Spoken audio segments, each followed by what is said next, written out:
They said Ethiopia is ancient, biblical, untouched. But no one told you about this. In the mountains, some women sleep with strangers for blessings. In the cities, virginity is currency. And in a remote tribe, the women choose the men. But the real story begins deeper down, because this land, so often described in whispers of scripture and legend, is more than a place frozen in time. It moves, reshapes, hides. It seduces with heritage, and then slips you a truth you weren't ready to meet. In the southern highlands, a girl may be barred from marriage unless she's first been claimed by a man she doesn't know, in a ritual older than the borders that surround it. In city clinics, virginity is bought and sold, reconstructed, priced and performed. And in a remote clearing, half-naked men line up while women walk past, choosing with nothing more than a glance. This is Ethiopia, but not the one written in history books or tourism brochures. Here, what's sacred and what's transactional blur into each other. Power hides in custom. Shame is shaped by community. And silence isn't just survival, it's currency. The story you're about to witness pulls back the curtain on 15 realities, truths still spoken in hushed voices, still denied in public, still passed down as warnings. Some will disturb you, others will move you, all of them will reframe everything you thought you knew about this country. And by the end, you'll understand why this began not with a headline, but with a warning. Because nothing in Ethiopia is ever just one thing. Not even the truth. Ethiopia is not conquered, not colonized, not forgotten, just deeply misunderstood. This is a country that exists between memory and myth, a place where time doesn't pass, it loops, where the past breathes through the present, where the cross and the scar share the same space on a woman's chest. Here, a girl in one village may be celebrated for having 30 lovers before she's 20. In another, a woman is shamed publicly, violently, for kissing someone she wasn't married to. These are not ancient stories, they're happening now. And that's where the contradiction begins. Because Ethiopia holds a reputation, one polished by culture, religion, and national pride, a cradle of civilization, the home of Lucy, the seat of the oldest Christian empire south of Jerusalem. But when you strip back the icons and monuments, what emerges is something more complicated, more personal, and far more urgent. The question isn't whether these things are true, it's how they coexist. How can a country so deeply rooted in scripture also be home to tribes where intimacy is demanded before marriage? How can a place known for devotion still sell virginity behind closed clinic doors? And how are women both worshipped and silenced? This journey isn't here to judge, it's here to ask, to witness, to understand what happens when the old world refuses to disappear and the new one refuses to wait. The goal is simple: to uncover the hidden lives behind the legends, to meet the people holding up these customs and the ones trying to walk away from them, to understand a nation not through its temples but through its tensions. Because buried between these 15 realities is a deeper story, one that doesn't just challenge expectations, it dismantles them. And if that's already difficult to accept, what happens when we get to the ninth truth, the one even Ethiopians struggle to talk about? That's the moment everything changes. But first we go to the mountains, where a blessing begins with a stranger's hand. Number 1. The women who sleep with strangers for a blessing. It begins in a thatched hut, just before dawn. The air smells of wood smoke and shea butter. Outside, the sounds of goats stir, children laugh, drums crack. But inside, a girl waits, still, quiet, ready. She's not a child anymore, though she was yesterday. Today is her coma, a coming-of-age ritual practiced among some families of the Bana and Dorse people. Her aunts dressed her. Her mother said little. Her grandmother only touched her cheek, then turned away. This isn't a day for explanation. This is a day for obedience. In many communities in southern Ethiopia, virginity isn't treated as a crown. It's seen as a barrier, one that must be removed before a girl can be welcomed fully into womanhood, into fertility, into the social body. That barrier, according to certain traditions, must be broken by a man who is neither her husband nor her relative. He may be a traveler, a chosen elder, sometimes simply a stranger. It's not framed as violation, it's framed as alignment with ancestors, with womanhood, with readiness. But to the outside world, the contrast is staggering. In places where intimacy is tightly guarded and publicly condemned, here it becomes ceremonial, communal, expected. The ritual is brief. There are no wedding vows, no legal acknowledgement, no photographs, only blood, silence, and the whispered prayers of older women watching through a crack in the door, and afterward a feast. She walks differently that day, head higher, voice louder, the same but not quite. It's said that now she can carry life, that the gods or the ancestors will no longer pass her by. That shame has been traded for strength. But not everyone agrees. Younger generations, many who have left the highlands for the cities, are starting to question what they once accepted without thought. Some call it liberation, others call it abandonment. Still, the pressure to conform remains. In towns where these customs survive, refusal can cost a girl her future. No marriage, no land, no dignity. But as modern influence creeps in through cell phones, education, and migration, the tradition wavers. In some communities, it's vanished entirely. In others, it has mutated. Still there, but buried under the surface. Performed in secret, spoken about even less. There's tension between the old and the emerging, and caught between them are the girls. If a ritual was once meant to prepare a woman for motherhood, what replaces it when the ritual disappears? Is shame any less when it comes from a new culture instead of the old one? And what happens to belief when tradition is interrupted, but nothing takes its place? These are questions still being whispered, still avoided in public, but the consequences are visible.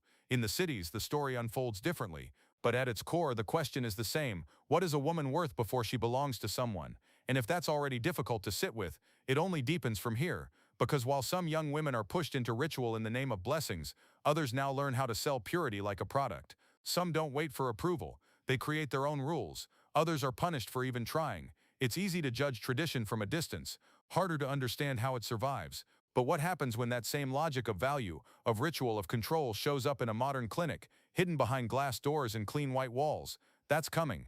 But first there's a boy, naked, standing on the back of a bull, and if he falls, he'll bring more than shame on himself. He'll bleed his entire family's pride into the dirt. Number 2, bull jumping and the scars that bind. The dust is thick in the afternoon heat. The air feels close, pressed down by the weight of drums and expectation. A long line of bulls, slick with ochre and sweat, stand locked together, ropes tightening around their horns. Men shout, children climb into trees, elders watch without blinking.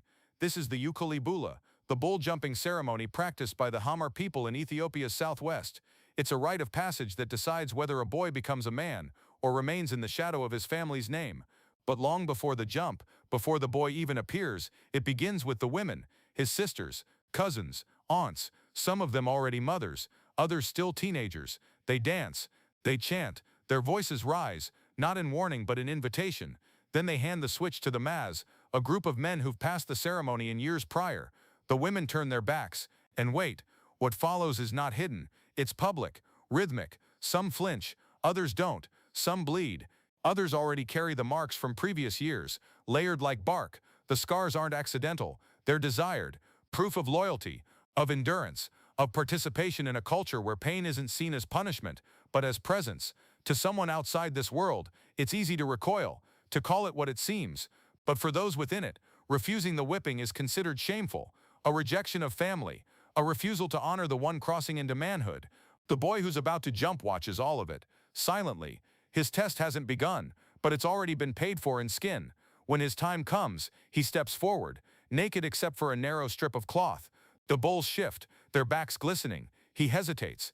Everyone watches. He runs. If he stumbles, he may have to wait another year. If he falls, the ceremony ends in disgrace. But if he lands each time, 4 runs back and forth, without slipping, he returns not as a boy but as a man, eligible to marry, to own cattle, to speak differently in council. The entire community will celebrate. Songs, drink, more dancing, and the women who bled, their part is done. Some walk away with swollen backs and tears they won't explain. Others joke loudly, proud of what they've endured, proud of what they gave. But a question lingers long after the dust settles. If pain can be a gesture of love, how far can that logic stretch before it breaks? How much pain is too much? Who decides the line between loyalty and loss? Some younger women, especially those who've spent time in towns or schools, are starting to resist, quietly, stepping away from the ceremony, refusing the whip. But that too comes at a cost. In families where tradition defines worth, refusal isn't just rebellion, it's erasure. Still, change is coming, slowly, silently. And like most change in Ethiopia, it's not announced, it just begins. But this isn't the only tradition where pain is reframed as value. In another corner of the country, beauty carries its own weight. It stretches lips, alters faces, and sets a literal price on how wide a woman can smile. Number 3, lip plates, dowries, and the price of a face. In the Omo Valley, where the grass burns low and the sky feels stretched too wide, beauty isn't defined by soft features or powdered skin. It's measured, literally. Among the Surma people, a woman's lower lip isn't just part of her face, it's part of her value. As early as 15, a girl may have her 2 bottom incisors removed, not for medical reasons, but to prepare her body for what's next. A small slit is cut into her lower lip, then a twig is inserted.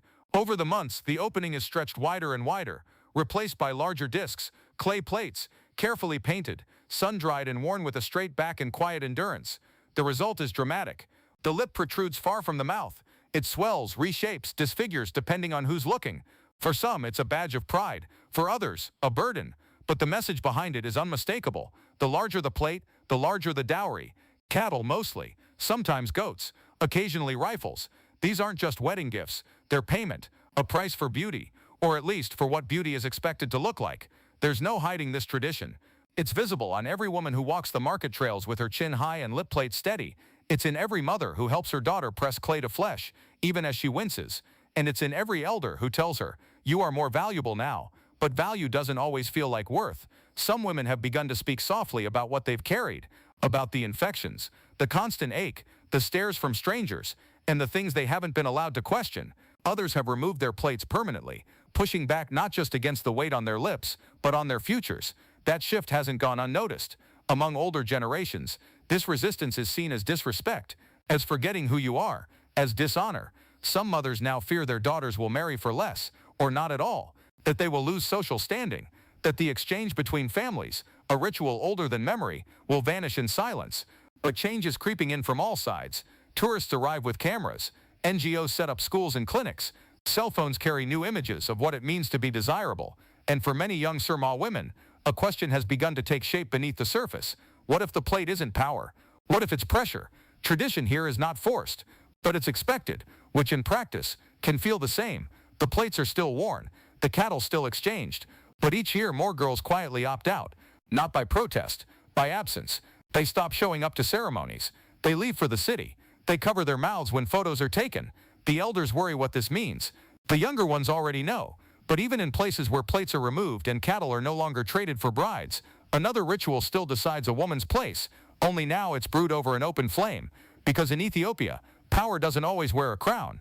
Sometimes it pours slowly, in tiny ceramic cups. And if you think coffee is just a drink here, you haven't stayed long enough for the third round.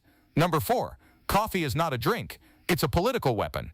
A woman kneels beside hot coals. Her fingers move with practiced precision. No rush, no hesitation. Green coffee beans tumble into a small iron pan, their skin crackling in the rising heat. Smoke coils upward, sharp with memory. This is the beginning of the Ethiopian bunna ceremony, and no one here is in a hurry. But don't let the pace fool you. This isn't just a ritual, it's a stage. In villages across Ethiopia, whether in the lush highlands of Sidama or the dusty edges of Harar, coffee isn't a drink you grab on the go. It's a 3-act performance. It begins in silence, but by the third round nothing is off limits. The first round, Abel, is for welcome. It's polite, controlled. You'll hear greetings, maybe small talk about the harvest or the weather. Children run between ankles. Old men nod. Everything feels simple, unthreatening. But pay attention. Who's seated where? Who pours for whom? These unspoken signals say more than the words exchanged. Then comes Tona. That's when the tone shifts. Eyes sharpen. Voices lower. That's when the real conversations begin. Gossip isn't just tolerated. It's expected. Who's cheating? Who's in debt? Which marriage is fraying? Whispers fill the room between sips. And once a truth is spoken, it can't be pulled back. It lives in the smoke, passed along like incense. A woman might quietly reveal her daughter's suitor is from a disgraced family. A cousin might question a neighbor's loyalty to the local church. And suddenly, a friendship ends, or a feud is born. But it's the third round, Baraka, where the room gets dangerous. That's where alliances are formed. Enemies are confronted. A tribal chief might seal a pact with a handshake and a nod, or break one with a casual absence. A young man could learn that a bride has been promised to someone else. A merchant might hear that his debt will be forgiven, or collected with interest. And it all unfolds in the time it takes to roast, grind, boil, and serve 3 tiny cups of jet black coffee. In these circles, power doesn't wear a badge or carry a briefcase. It wears white cotton and smiles slowly. The woman hosting the ceremony may have no formal title, but her influence can shift entire families. If she chooses not to serve someone a second cup, the message is clear. You are no longer welcome here. Sometimes the conversation ends in blessing. Other times it ends in banishment. And in rare cases, it ends in nothing at all. Just silence. That's the worst outcome of all. Because in this ceremony, silence doesn't mean peace. It means your name was discussed before you arrived. Even the roast itself carries weight. Too light and it's seen as careless. Too dark and it suggests anger. Some women have learned to adjust the bitterness of their brew based on who's in the room. They know who can't be rushed, who needs flattery, who needs warning. In one village outside Jimma, The wedding was called off because a mother-in-law burned the beans. Not by accident. As she stirred, she stared directly at the bride. No one spoke of it, but everyone understood. The message was delivered. The engagement ended. But these ceremonies aren't just domestic battlegrounds. In urban neighborhoods, coffee houses have evolved into soft negotiation tables. Activists, business owners, and politicians all pass through them under the radar. Ideas get tested here. So do loyalties. And the most skilled hosts? They know how to keep things just warm enough. They steer the talk. They steer the outcome. Not with volume, but with timing. That's the secret power of Bona. It doesn't need a courtroom or a podium. It only needs time, heat, and attention. But what happens when a place built on communal truth decides some voices don't belong? When the table is set, but only for one kind of guest? Because in parts of Ethiopia, especially its expanding cities, there are other networks forming. Quieter, closed off, built by women who lost something and decided to build something stronger in its place. Number 5. Hidden cities of women only. Tucked between crumbling concrete and corrugated rooftops in Addis Ababa are markets that hum with a different kind of order, where the loudest voices are women's, and the quietest men are the ones who understand they don't control the room. No signs mark the boundaries. No formal council enforces the rules. But if you pay attention, it becomes clear this isn't just a street or a stall or a neighborhood. It's a matriarchal system hidden in plain sight. It often begins the same way. A woman is widowed, or she walks away from a marriage that swallowed more than it gave. Left with children and no safety net, she opens a kiosk, or a bakery, or a cloth shop. She learns what sells, who to trust, who to fear. Then she teaches her daughter. Then the daughter teaches her cousin. Then a neighbor joins in. And without ceremony, a new economy is born. In one quarter just off Mercado, the largest open-air market on the continent, a cluster of women control the entire spice trade on that block. No man negotiates a price without going through them.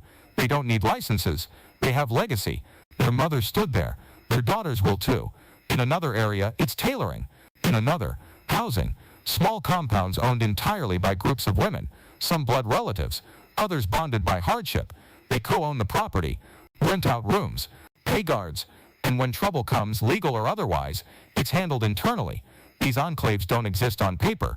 You won't find a constitution, but the unwritten code is clear. Loyalty matters more than law. Protecting the unit matters more than individual profit. And men are welcome, as long as they don't try to take control.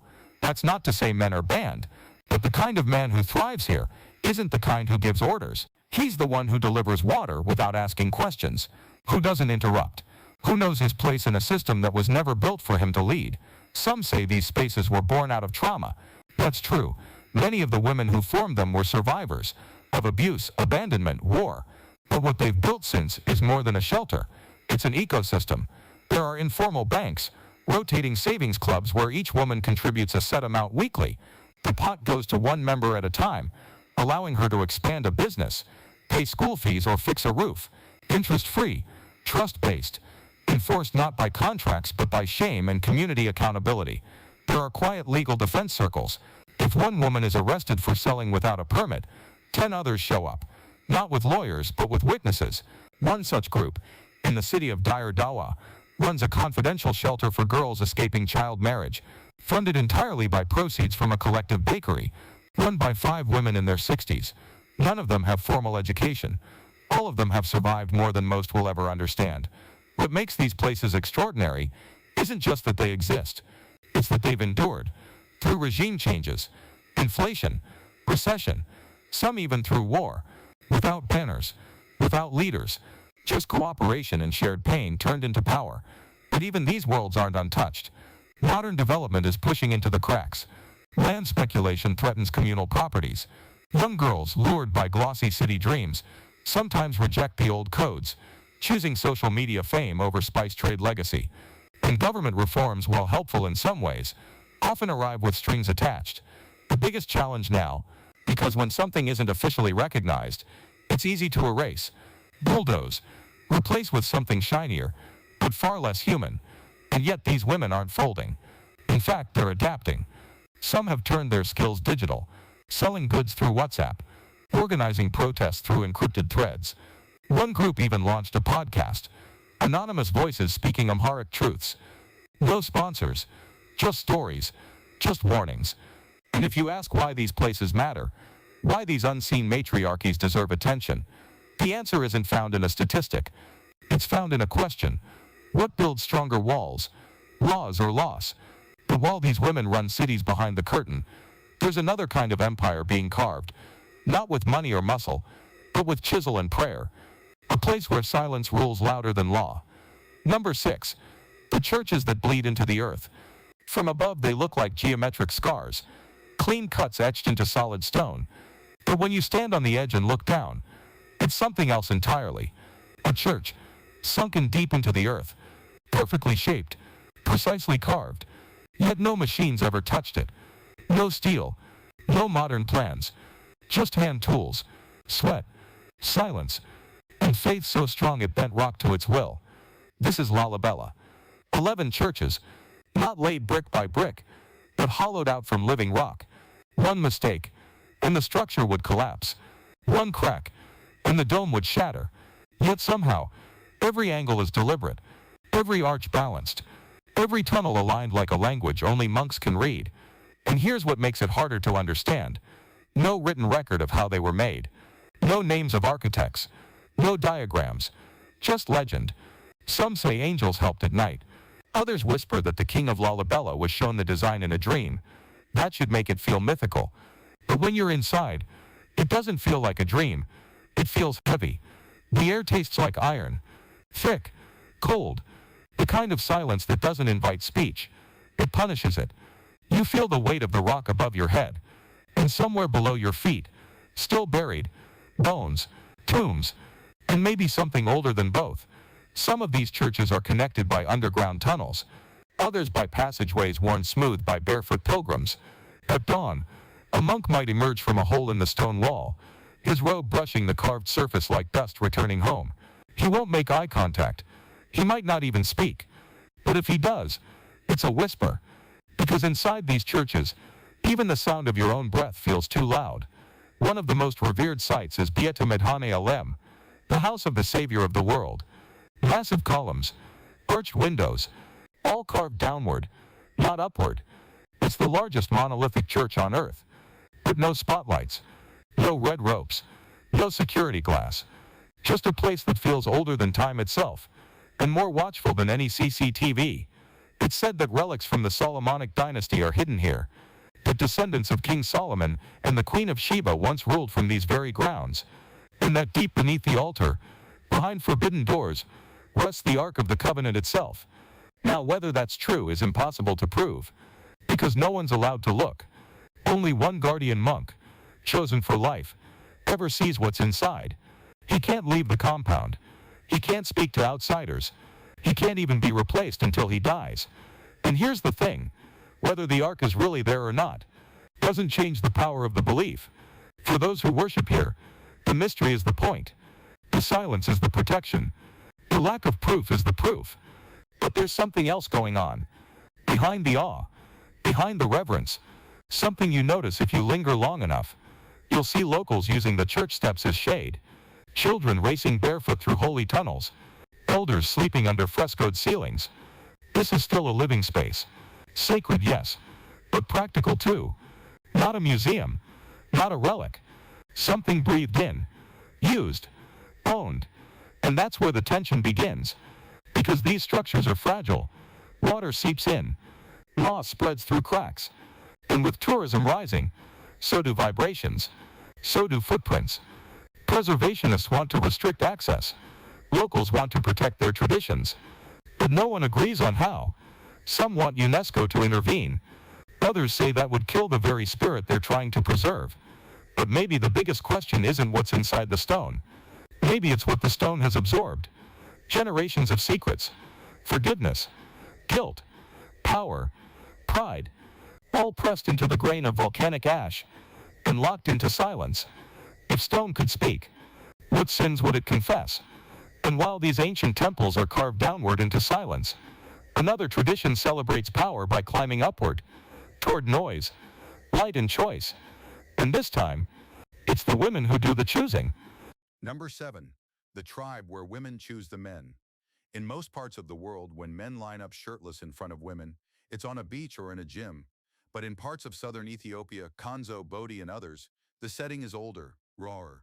The men are covered in ochre dust, their torsos glistening with a thick coat of butter, their faces smeared in white ash. There's no flexing, no performance, just posture, presence, and waiting. Because here it's not the men who do the choosing. This is a courtship festival where power flips. Women become the selectors. They scan the rows of men, judging them not just by their looks, but by lineage, land, how gracefully they carry themselves. And when one makes her decision, she steps forward and points. A simple gesture, but it changes everything. There's no public shaming, no rejection show, just quiet, dignified selection.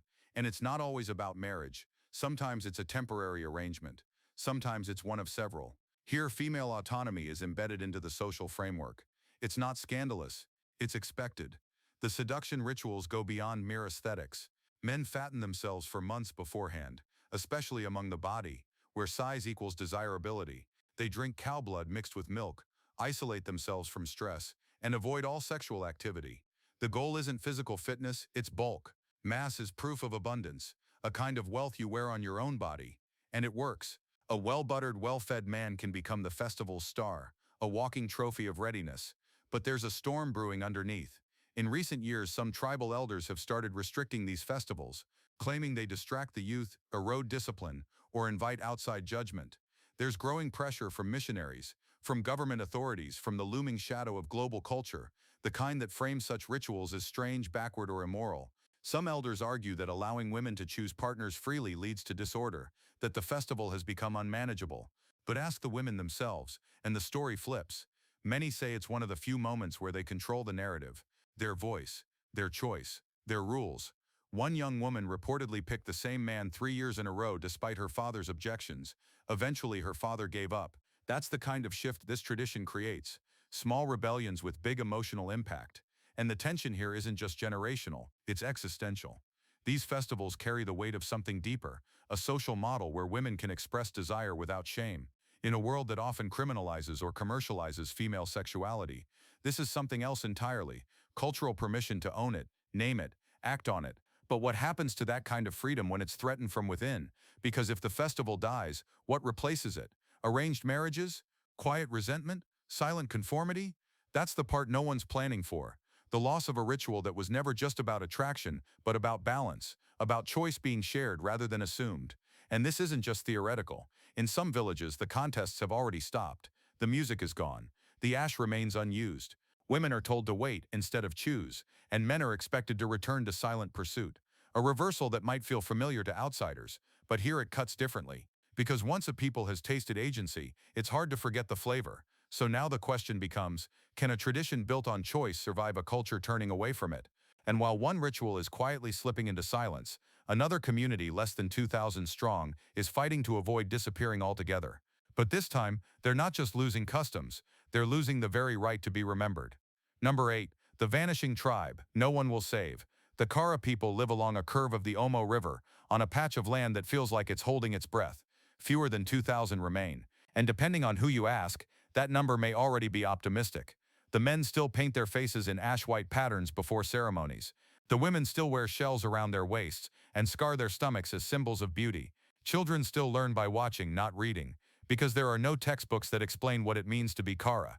You either live it, or it disappears, but it's the silence that's growing louder. Languages are fading mid-sentence. Rituals are being shelved for convenience. Some children speak better Amharic than their mother tongue. And who can blame them? The phones they now hold, the schools they now attend, the tourists who now film them. None of these speak Kara. Their days are no longer solely measured by harvests or ceremonies. Now they're interrupted by the arrival of tour vans, strangers with cameras and cash. A woman in beads becomes a photo opportunity. A child with body paint becomes a rare find. It's marketed as cultural exchange, but let's be honest, it's more like cultural extraction. Some documentarians call it preservation. But when every story ends in an edited montage and no protections follow, what exactly are we preserving? A memory? A mood? One story sticks. A teenage girl stood by the water at dawn and sang a funeral chant. Not for a relative, for her people. She sang with her eyes closed, her voice thin but steady, and just above her, hovering in silence, a drone filmed it all. She didn't know the drone's operator. She didn't sign a release form, but her voice will now live forever in someone's YouTube archive. That's the paradox. The Kara are being remembered by the world that's helping erase them. Yes, climate change has bitten into the land. The Omo River no longer floods like it used to. That means no natural irrigation, no seasonal rhythms, cattle are dying, ceremonial dances have been delayed because people are too hungry to move, and yet the land isn't the only threat. New developments, state-led sugar plantations, and dam projects have shrunk the Kara's territory even further. What was once ancestral grazing ground is now someone else's investment plot. Promises were made, compensations offered, but try explaining ancestral loss in a legal document. Now some Kara elders are quietly selling traditions in pieces. A dance here, a scarification there, anything for a few burr, the dignity of culture traded for daily survival. But can you really call it selling out when you're the last in line trying to feed your kids?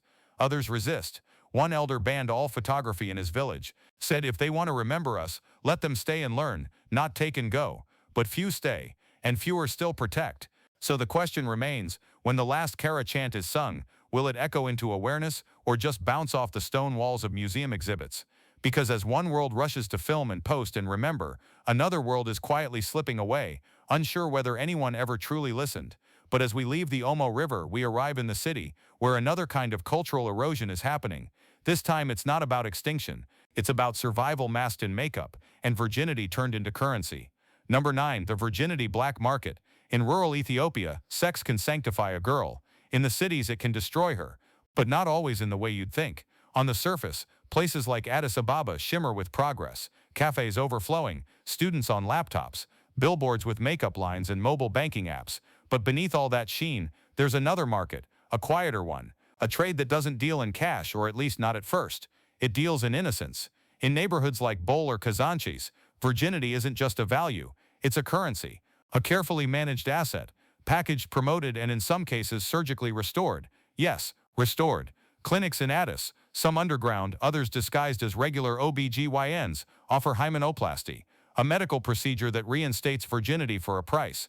It's common enough that you can now buy a fake virginity certificate for under $40, complete with a stamp. The buyers? Mostly men with money, diplomats, expats, high-ranking officials. Some are just looking for control, others status, a younger pure bride, a woman who won't embarrass them in front of colleagues, mothers or religious leaders. The sellers? Mostly young girls trying to survive. Some lie about their past, others pay brokers to manage their stories.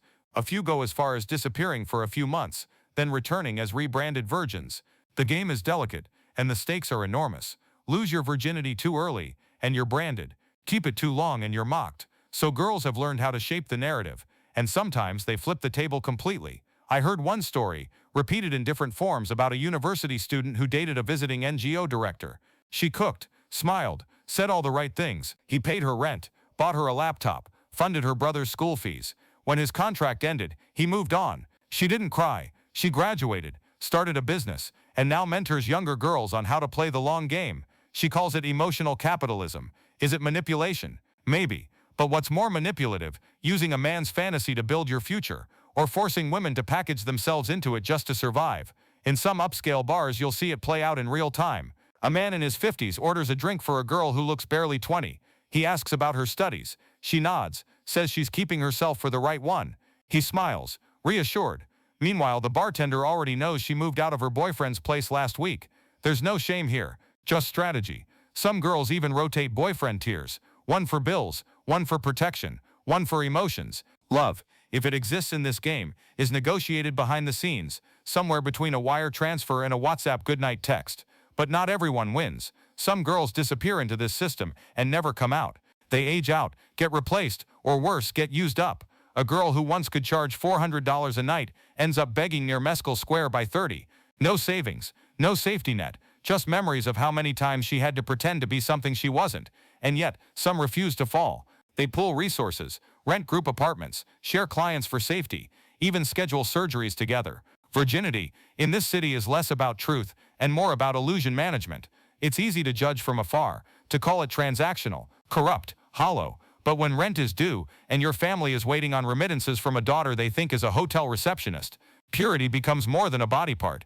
It becomes a disguise. So what is purity, really? Is it something you're born with, or something you sell? Something you lose, or something that was never real to begin with? In Ethiopia's modern economy, lipstick and virginity can buy you freedom, but only if you know how to survive the game long enough to rewrite your ending. But even that freedom has a strange echo to it, because while the cities invent new ways to monetize the body, The earth beneath tells a far older story, one that doesn't need brokers, surgeons, or lies. It only needs bones. Number 10. Ethiopia's DNA could rewrite human history. They call her Lucy, but in Ethiopia she has another name, Dinkinesh. It means you are marvelous, and she is. Her bones, found in the 1970s, are over 3 million years old. Small, fragile, incomplete, yet enough to flip the timeline of human evolution on its head. Her frame stood barely a meter tall, but her presence casts a shadow across every anthropology classroom in the world. And where was she found? Not in Europe, not in Asia, but here beneath Ethiopian soil. And here's where the story gets awkward, because for decades Lucy was celebrated abroad while being quietly ignored at home. The West claimed the discovery, stamped their institutions on it, gave her an English name. Meanwhile, most Ethiopians had no idea their homeland held one of the oldest known ancestors of the human race. And it gets deeper. Since Lucy, even older fossils have been found. RDA, Kadanumu, entire collections of skeletal fragments that predate what most people were taught in school. Some experts now say Ethiopia may not just be one of the birthplaces of mankind. It might be the birthplace. Not Egypt, not Mesopotamia, Ethiopia. And yet, where is that story in your textbooks? Why isn't it part of global identity? Why do people still think of Ethiopia only in terms of famine, or marathon runners, or biblical kingdoms? There's a pattern here. The deeper something is buried in African soil, the more the outside world tries to claim it, rename it, or sideline it. Even the name Lucy wasn't chosen for historical significance. It came from a Beatles song playing on the radio during the dig. That's how easily history can be dressed up to make it palatable for outsiders. But the bones tell a different story, a raw, uncompromising one. You can walk into Ethiopia's National Museum in Addis Ababa and stand eye to eye with the replica of Dinkinesh glass casing, soft lighting, silence. You'll see schoolchildren pressing their foreheads to the glass, not quite grasping the weight of what they're looking at. Because how do you explain to a child that the ground they're standing on may be the cradle of all humankind? You don't. In places like the Awash Valley, you don't need signs or monuments. The land feels ancient. Dry wind cuts across cracked riverbeds. Red dust rises with every step.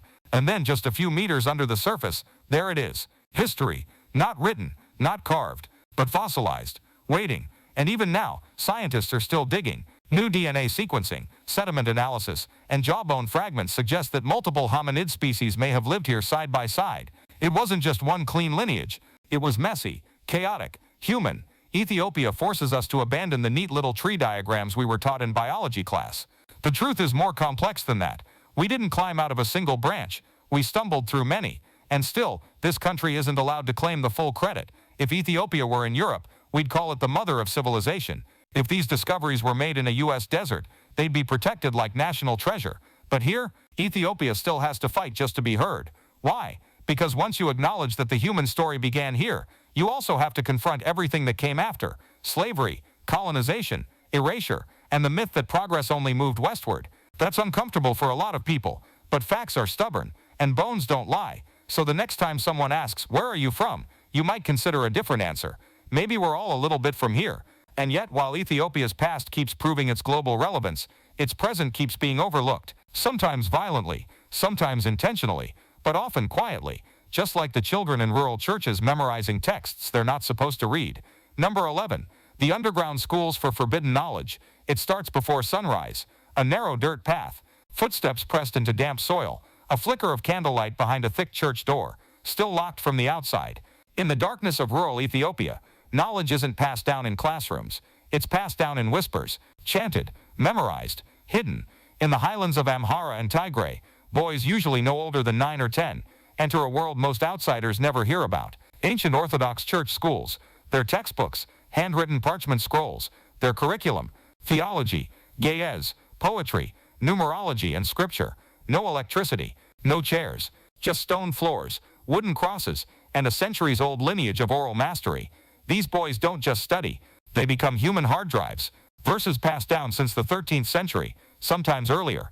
Entire books committed to memory, recited until the tongue bleeds from repetition. And for the lucky few, this knowledge becomes a ticket to priesthood, status, power, respect, but only if they're boys. For girls, the door has always been closed, not symbolically, literally. Many churches forbid them from even entering the inner learning chambers. And that's where the rules start cracking. In recent years, some girls have begun sneaking in, disguised as servants, cloaked in oversized robes, carrying food or water, but carrying something else too: paper, folded inside their sleeves, wrapped in plastic under their dresses. notebooks filled with copied verses, scribbled in the dark when no one is watching. Their handwriting is shaky, sometimes smudged, but their intent, unmistakable. They are not waiting for permission. They are rewriting the rules. One girl, let's call her S, shared a prayer book with her cousin under a tree each afternoon, memorizing the same chants he was being taught by the priests.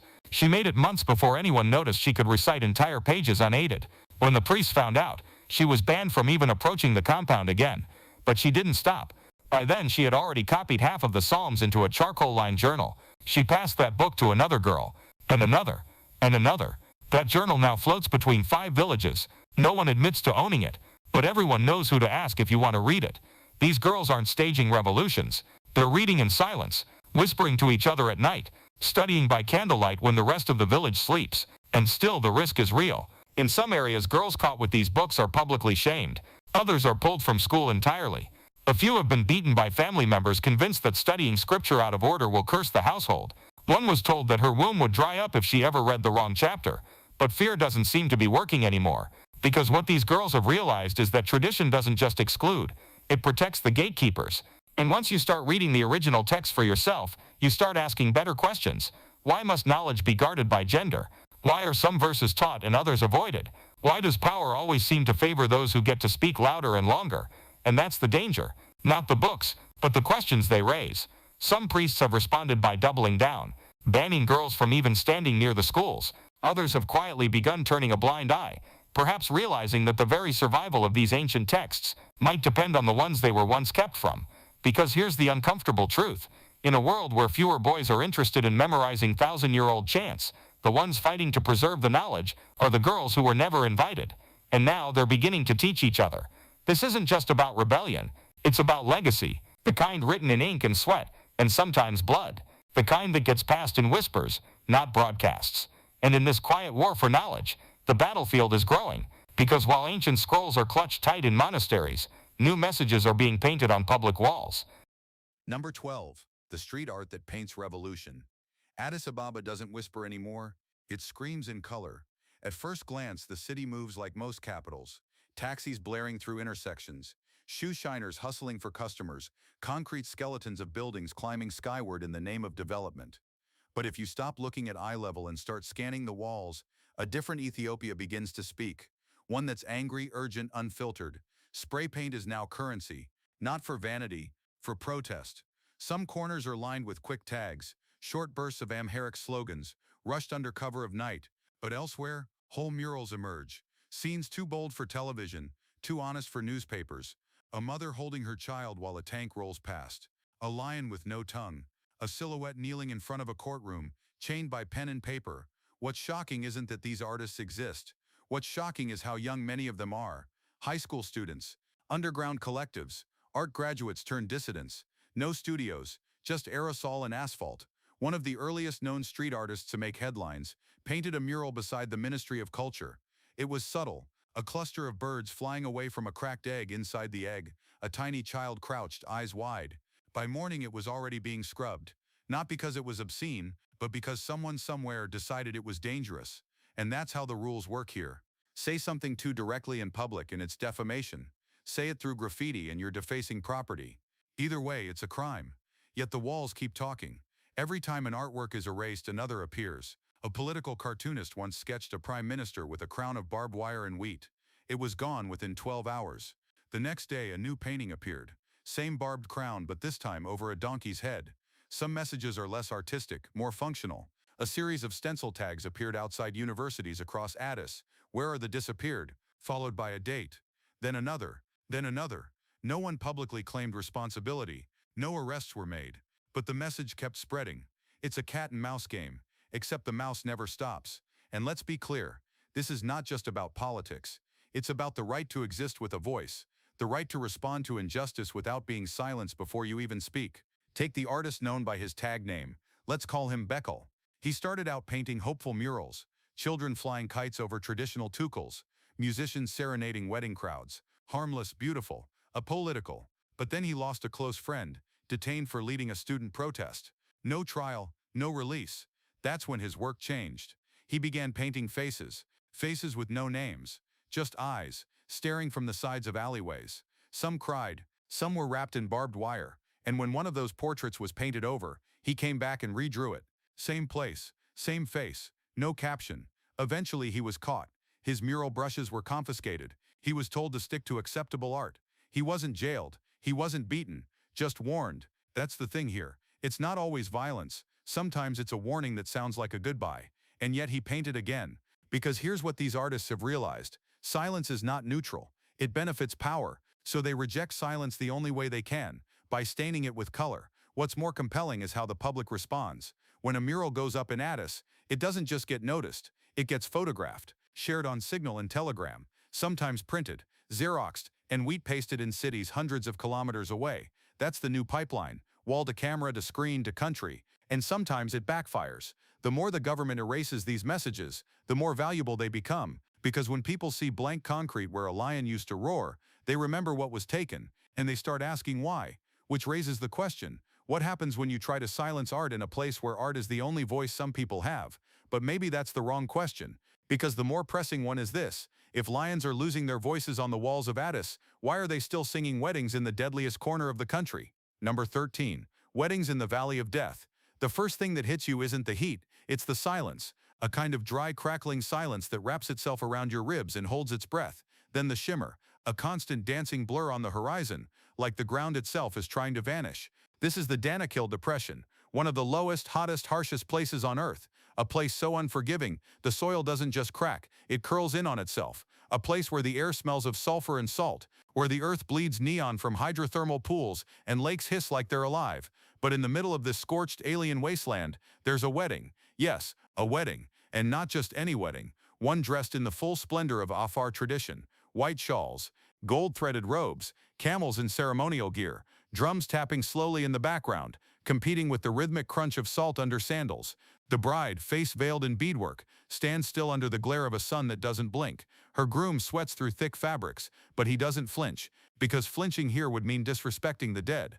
These weddings are held not despite the harshness, but because of it. They say if your love can survive Danakil, it can survive anything, that it's an offering to the ancestors, proof that even in the cruelest terrain, life still dares to celebrate itself. Some call it beautiful, others call it madness. The Afar people have done this for generations. They are salt traders, camel herders, warriors. The Danakil isn't just their home, it's their legacy. Hosting a wedding here isn't just about the couple, it's about reminding everyone watching that they still exist. That no matter how hot the earth burns, they are still standing. But lately the earth has been pushing back. Temperatures are now soaring past 50 Celsius. The gases around the Dalo crater are no longer just unpleasant, they're deadly. Scientists have begun calling it uninhabitable. Some Afar elders, too proud to admit defeat, have started falling ill after ceremonies. And in recent years there have been funerals during weddings. In one case, a young cousin of the bride collapsed from heat stroke before the vows could even begin. Another time, a groom fainted midway and had to be carried out, his face pale and foaming. Still, the music played, the guests danced. Because that's the code. You don't stop tradition, even if it kills you. That's the brutal poetry of this place. You either leave it in fear, or you stay and sweat your story into the rock. And it's not just weddings. The Afar bury their dead here too, under salt ridges. No fancy tombs, just slabs, marked with stones. Some of those who come to marry end up never leaving. That too is part of the ritual, accepting that celebration and suffering might be neighbors. But why not move the weddings elsewhere, to the shade, to safety? Because to many of them, moving it would be like erasing the name of your grandfather from a gravestone. You don't honor legacy by rewriting it for convenience. You honor it by enduring it. Still, the youth are asking questions. They're watching people fall sick for the sake of ceremony. They're hearing whispers about relocating future weddings to Mekelle or Samara. Still hot, but survivable. Some elders are calling it betrayal. Some call it evolution. But either way, something is shifting. And here's the dilemma. When tradition becomes a death sentence, who decides when enough is enough? One bride who married last year in the middle of a salt flat had to be rushed out by camel ambulance after she collapsed from dehydration. Her face was ghost white, but when asked later why she didn't call it off, she answered, because I wanted my children to see the photos and know I wasn't afraid. And that says it all. There's bravery in holding on, but there's also courage in letting go.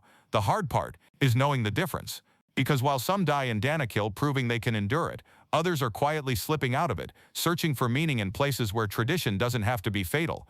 And those new places, they're not just cooler, they're starting to become louder, especially among the next generation. Number 14, the orphan city built by children.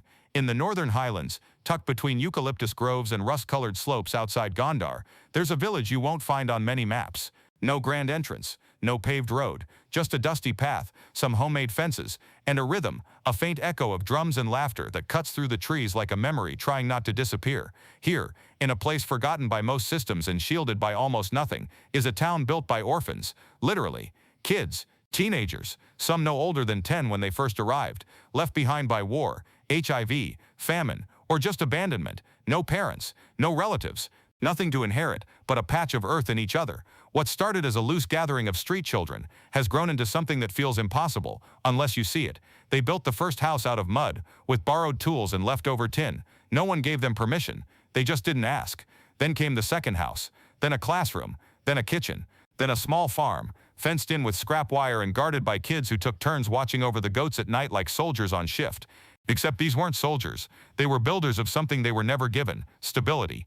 The one thing this place has never lacked is work ethic. But there's another ingredient. One boy, now a man, a former street kid himself. He'd grown up begging around Gondar bus stations, dodging police, sniffing glue to escape the cold. Then one day he snapped, not in anger, in resolve. He shaved his head, put on the robe of an Orthodox priest, and walked back to the same alleys he used to sleep in. Only this time, he came not to survive but to recruit. They call him Abba, Father. He didn't have a theology degree. He still doesn't. But he had belief, not the religious kind, the human kind. He believed the system wasn't broken, because for these children, there never was a system to begin with, so they would have to build one from scratch.